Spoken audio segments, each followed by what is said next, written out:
Sábado 17 de septiembre del 2016. Valencia.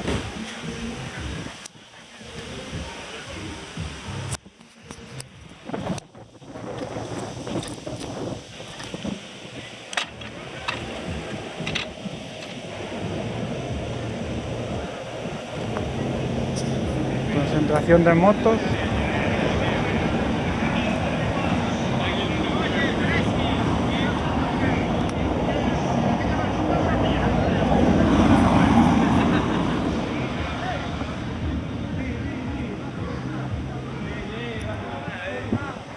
Se me ve reflejado ahí en el depósito.